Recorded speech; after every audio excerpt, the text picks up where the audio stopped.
Hey guys, welcome. This is Jen Frost with Faith and Fabric. Welcome back to our Free Motion Fridays, where we are quilting our way through scripture with a new free motion pattern every Friday. So today we're going to be working on a design. It's going to be hearts. Now this is very different from the wobbly hearts. I'll put that link up here that we made back during Lent. That was much more of an easier pattern. Today's going to be a little bit more challenging. As the year is going by, we're slowly introducing things each week that challenge our skills a little bit more. So we're going to actually be making these hearts the next 2 weeks. So this week we're going to be making what I think is an easier version of these hearts, and that's going to give us some very good tangible practice for next week when we go through and do a spin on these hearts. Quite literally a spin, as you're going to see. So let's get started. First, as always, we're going to take a look at where these hearts appear in scripture and where the inspiration for them came. Proverbs 10:12 says, "Hatred stirs up conflict, but love covers over all wrongs." So I want to share a personal story with you about this one. So for me, I think many of you guys probably know, we spent most of the end of 2018 and then halfway through 2019, that year traveling the US. And it was an amazing experience. We just had a camper and we just, camped at local campsites and just really got to see the US. Now, where that ties into the scripture today is, when we live in just our world, think of the city you live in right now, think of the town you live in, or even go smaller, think of just the city block you live in. It can be very easy to think that this is your world, that this is the world, that it represents the US. And it's amazing because it really doesn't. Every piece of the US is so different. And so many times we can look at a state and be like, oh, like where I live, California, they're just crazy liberals out there. There are some of those. There's also some people who aren't. And let me tell you, for every crazy liberal, there's a crazy non-liberal. Now, my point is not about crazies. My point is, our travel made that world that seems so different, so small. When we were traveling at the local campsites, we really got to connect and meet with so many local people, because it's a lot of families, right? Just taking their kids out for the weekend or just traveling themselves. And we got to connect with people from all over the US. And it was such a neat experience. And it made me think of this quote today, because it's so easy to think that something that's different than you. Now, obviously, we don't want to hate bad things, right? We don't want to hate things that are different than us. But it's so easy to just be like, oh, that is not me. And people just assume that. And a lot of times today, even with the narrative, if you will, it's, oh, well, if you don't agree with me, then you must hate me. And that is so not true. You can disagree with someone very respectfully. I think we need to really get back to our roots of being able to have intelligent dialogues and discussions and room for opinions. And for me, that's what that trip really brought about. And to tie it back in today's with that love, those two opposing forces, when you can see people with love and you can see them as a human being first who has opinions on something just like you have opinions on it, the world gets a lot smaller and a lot more loving. So there we go. Little reflection for you today. So let's talk about our hearts today that we're going to be making, and I'm going to give you 3 tips on how to make our pattern today. Your first tip is going to be use your guidelines. You always want to return to them after you make each heart. Your second tip is to make the point of your heart nice and sharp. And your third tip is to keep the 2 sides of each heart even. Now, if you remember back to last week when we made the waves, I'll stick that link up here. We made some waves that were smaller and some waves that were bigger, right? Because that's how they come as sets. And we talked about the benefit of doing that is it leaves a little bit of room for error. If you try to make each one of those waves exactly the same size, your eye is going to notice, oh, that one's a little bit off. I see a mistake there. But if the waves vary in size, you're not going to really see any mistakes. We're going to be doing the same thing with our hearts today. So as we make our hearts, you want to make your heart the same size. Like, for example, go with my little heart here. So we'll make like a nice small heart, right? And then as you go through your pattern, you can put a nice big one next to it. And by varying the sizes of those hearts on your line, it's not going to look like, oh, she made 3 big ones and that one's too small now, or anything like that. It'll just look a lot more appealing to the eye. Now again, we're not making wobbly hearts. We don't want to have one side, that's kind of hard to make with my hands, you know, one side really small and one side really big. You really want them to be the same size. And again, this is going to be a practice for next week's again, but we want to make sure that our hearts look the same comparatively on each side, but each heart in and of itself can vary and have those differences, right? Just like we all have our differences. So let's get started. We're gonna head over to the machine and start making our hearts. You know what I am gonna do? I'm gonna put some washi tape on my lines. I'll skip having you guys watch me washi tape today because then you guys can do the washi tape or the markings on your own. I'm probably gonna go with about 1.5 inch line increments. So you can mark your practice pad as well for those 1.5 inch lines, or bigger or smaller depending on what you like. And then we'll get started sewing. Quick supply check. I've got my practice pad, which is made up of me and my sister fabric on the top, some cotton batting on the inside, and just some off-brand white fabric for the back. There it does stick over by 1 inch going all the way around because we're going to be making a nice quilt as you go once we finish here. We've got almost enough blocks to do that. I've got my slow, steady ruler work glider here, which is just an indispensable tool when you are doing free motion quilting. And I've got some bright red, beautiful sulky thread in here to start sewing. So my bottom thread is all pulled up and I'm gonna get started. So what I've done, I'm using, again, these lined fabrics because I think this works really well for you guys to be able to see best where the lines are. So I'm gonna go ahead and start here. We'll do probably a full row together, just so you can kind of get a feel for the hearts and how they're forming, and then we'll go ahead and speed things up a bit. And then as always, take a look at the end on how everything turned out. So let's get started. So I'm gonna be going into my heart first here on my red line. I'm just gonna come up and I'm gonna first swing out and make that first side of my heart. So I'm gonna start with kind of a bigger one, make that nice juicy lump, and then we'll come around and do the other side. You'll see this is the part where you wanna make sure those are even, and then you're gonna touch down right on that red line. You know, I'll pause here for a second. So if this is my red line that I'm working on, I'm gonna continue to follow this line all the way across. So I'm trying to keep my finger roughly on that line.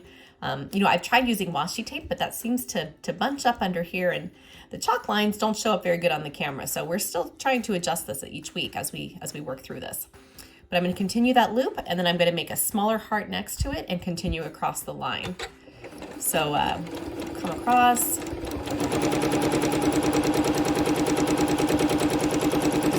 Smaller of a heart. Again, coming back to that same red line.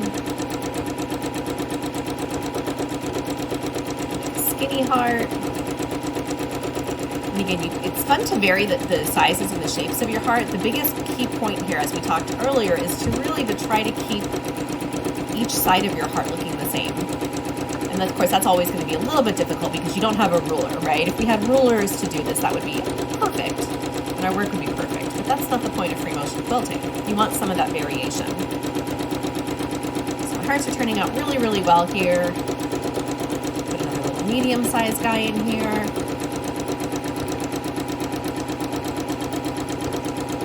A nice small one, and then we're going to finish the row off with a very large one here at the end. So I'm going to swing all the way up and out.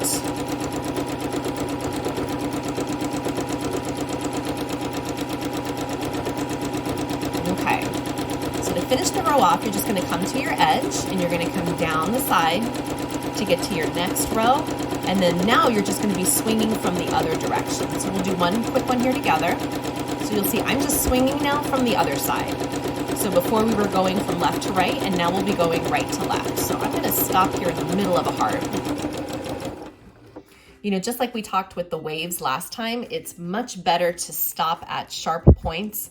And the little point on the heart is a perfect place to stop, because if you stop, for example, on part of your swing, part of your curve, you're going to notice it more. And we'll take a look at it at this in a few minutes here when we go through the review. You can actually see where I stopped earlier, way back here up on the top row. You can see right here, there's a little spot where I started chatting with you guys, and the curve itself isn't as smooth. So definitely, if you need to stop for any reason, try to stop right at the point of each heart. So I'm going to speed things up, finish off these rows. You can finish off your rows too, and we'll meet up at the end.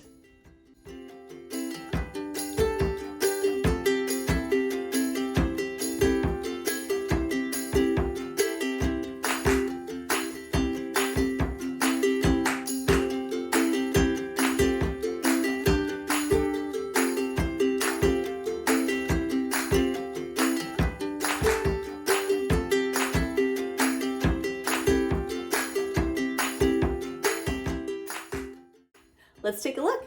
So here on the front, tone on tone, it's always a little bit hard to see, but you know, one thing you can actually see with this pattern is you can actually see the outline of the hearts. Now, normally when we do tone on tone, you can't see the design that well, but in this case, it shows up because you're making a closed loop shape. Now that heart, you think about it, you can actually encase something inside of it. For example, there's no way to like escape out of that heart because it's a closed shape. It's gonna pop a lot more. And you're gonna see that a lot more than you would like an open design like our waves, where it was just more like a purposeful meandering, if you will. So you can see a lot of the little hearts already on here, even though this is tone on tone, which normally you guys know we don't really see that a lot until we flip to the back. You know, we always talk about the texture. The texture of this is very nice. It's got this nice little bubble feel. It reminds me a lot of when we did the Emmaus Road. I'll put that link up here too for you, where we created those cobblestones, those circles. Here you can really feel the little hearts, and it's kind of a neat texture. You almost want to like pop them like that little poppy stuff that comes in the mail. So looks very, very cute on the front. I'm very happy with this one. Let's take a look at the back. So overall, looks great. You know, the pattern here, let's talk about it as a whole. You know, one of the things we first mentioned was that if you tried to make all of your hearts the same, like if I tried to make all my hearts look like this one, or all my hearts look like this one, I'm not at that kind of skill level that I can do that. Chances are you probably aren't either. You know, this isn't a ruler quilting class. We'll do those next year on Fridays. How about that? But you know, this year's all about free motion, and because you're doing it in a free motion movement, you're not really kind of going for that exact movement. That's not really the point of this. You know, again, if you wanted that absolute precise design, that's really more, again, not that you can't do it. I don't mean it that way, but that's not what we're going here for. So again, by having each of these a different size, your eye doesn't notice that, oh, this one's a little too small or that one's a little too big. It gives that nice variation, and it actually looks really pretty. So, you know, one thing I tried to do was to keep them mostly the same distance apart, and that worked out really well. They're all pretty much equal distant, and they're all pretty much balanced. You know, there's a couple, like this one's a little bit wonky. He's a little bit heavier on this side than he is on this side, and like this guy is too. You know, you're gonna find, like I do, it's usually easier to go in one direction than the other. Maybe you're better going left to right, maybe you're better going right to left. That's gonna be something you'll notice. Again, the more you practice, you're gonna find, you know, little spots for improvement in yourself that you can always work on each week. So let's keep looking at this. You know, one thing I wanted to bring up to you, I don't know if you saw this in the fast motion part, but it was very easy for me to get a grip on my practice pad when I was doing these higher rows up here. You know, I was very much easier to make that triangle with your hands and be able to really grab onto my practice pad. Now, when I got to the bottom, it got a lot harder, and I think you can see that in the quality of my hearts. You know, for example, take a look at these bottom two rows. You know, I'll bring it closer here so you can see, you know, the movement down here just doesn't swoop quite as nice. The hearts are a little bit more jagged, I'm gonna call them. Whereas if you look at these two rows, you compare them to like these two rows up here, these are much smoother. You know, they really just flow a lot nicer. And that's because down here, if you can see, I only had like 2 or 3 fingers on the bottom, and I really felt like I was pulling and tugging with fingers. And that's a lot harder. So something I could have done better, I could have used my free motion quilting gloves. I'll put a link to that in the comments below. But they're basically just gloves that have little rubber grippies on them. If you ever take bar classes, I love bar classes, but you know, that's like the grip socks, right? And it helps you to grip onto that floor so you're not slipping and sliding all over the place. So I could have definitely used some grip socks, some grip gloves in making my hearts, because it would have just given me that extra little bit of friction that I really need. You know, it's funny, normally when we talk about free motion quilting, we want to reduce friction. That's why we use those slow, steady gliders.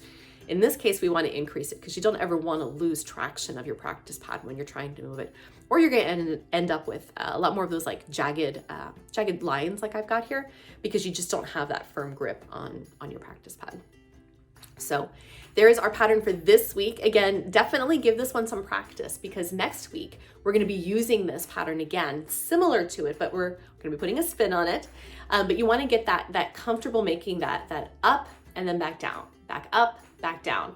Get used to that feeling, get that muscle memory really committed, and that'll give you a jump on next week's, because next week is kind of tricky. I'm excited to be exploring harder patterns with you each week.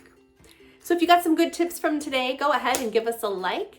If you guys are open to it, please go give us a subscribe. We have so much more content coming out. I really enjoy doing this with you each week. This is an awesome journey we are on.